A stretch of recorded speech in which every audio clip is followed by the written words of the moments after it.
For you. Regarding the recent NSA and IRS controversies, what personal freedoms do you believe have most been violated, and what are you doing to advocate for us as your constituents to protect those personal freedoms?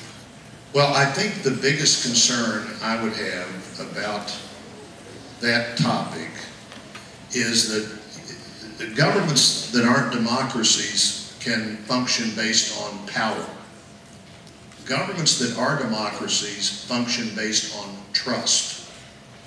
And when people in the kind of society we live in and the kind of opportunity we've had to be the world's premier democracy, when people lose their trust in government, that's hard to get back. And when people don't trust the government, then they don't feel quite the same obligation to be fair with their government. You know, the IRS, you mentioned the IRS, probably we have had in the history of people on this planet the greatest voluntary compliance of a tax system ever. Because people, one, thought it was the law, but they also thought it was what they were supposed to do, and they thought the government was fair with them.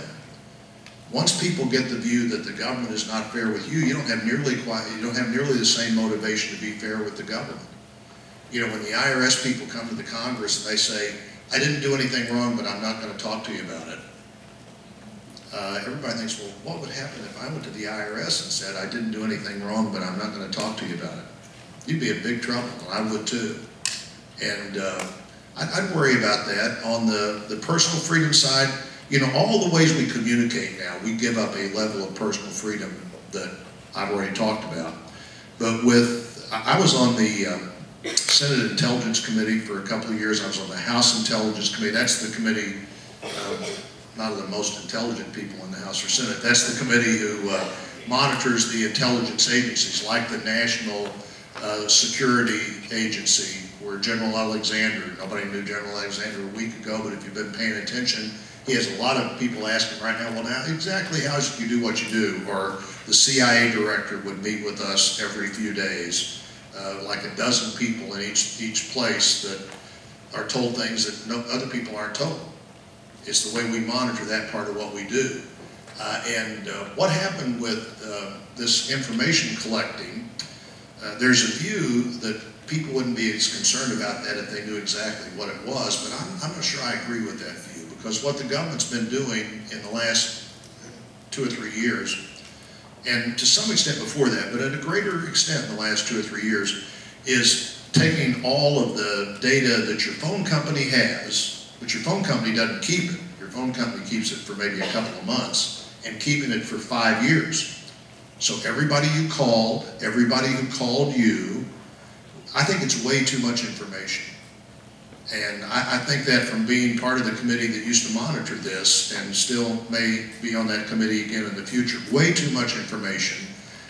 Because it's so much information, you can't really pursue it like you would if you knew more about what you were getting and why you were getting it. So I'd be concerned about that. And what we've seen with the IRS, where the IRS decides we don't like this political philosophy or this potential philosophy of this group, so we're going to ask them some additional questions.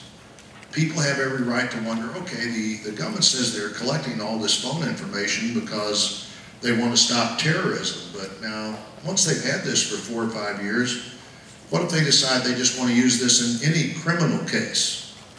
And once they've decided that, what if they decide, well, it ought to be available in any non-criminal case? Your neighbor sues you, you sue the neighbor. Let's see if anybody ever called a structural engineer. Now, do we want the government to know all that? I don't particularly, so I'm concerned about it. Yes? Hi, Mr. Senator. We kind of have a two-part question. It's sort of like the same question, so we were just going to ask it together. Okay. The part of my question, it's a serious aspiration of mine to become a United States Senator one day, and I have already set a plan for myself to attend college and major in political science and administration and minor in foreign affairs. And so my question is, how do you start a political career? Like, how do you get started, like right out of high school? Like, I mean, not out of high school, but college.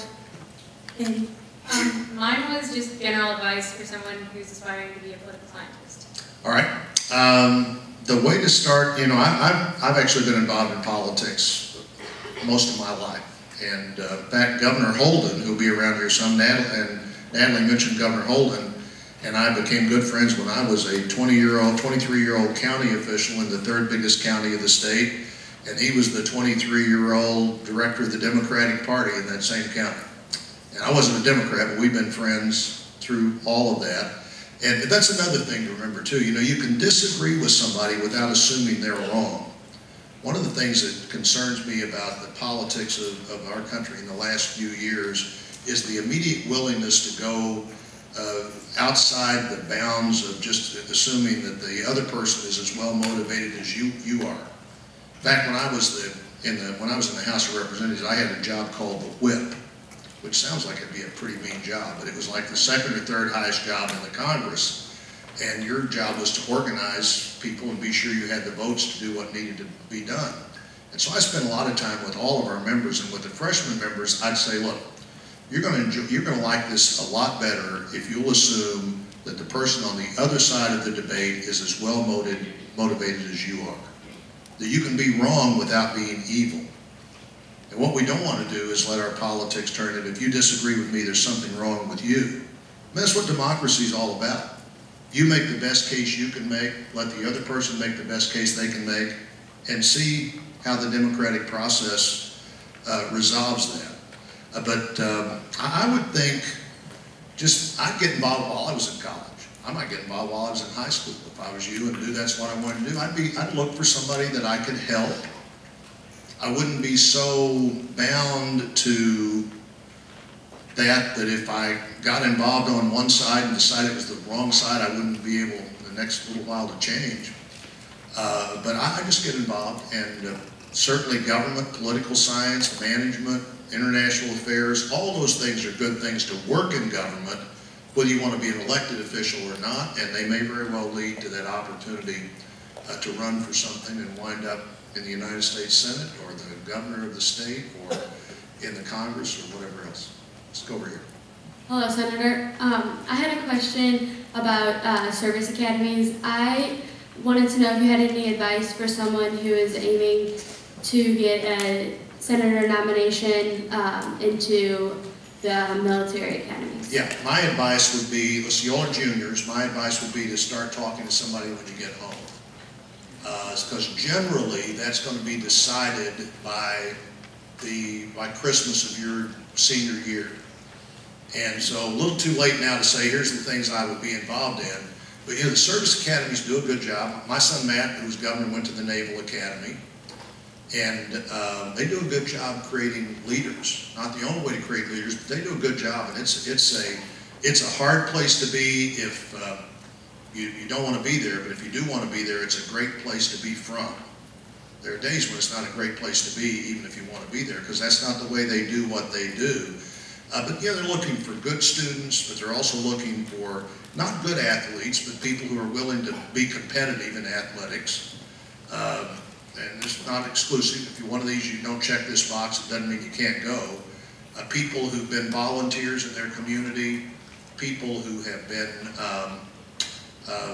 in student government, people who've been to Girls State. It's absolutely one of the things you want to be sure that, because this means somebody, you don't even want it to come, but somebody thought you should come. So all of those verifiers are good. And you may have done all that already, but if you haven't gotten started, you need to get started. Call one of the Senate offices or your congressional office and say, who at your office is responsible for the Academy nominations, and then say, I'd like to talk to them. Okay, good luck.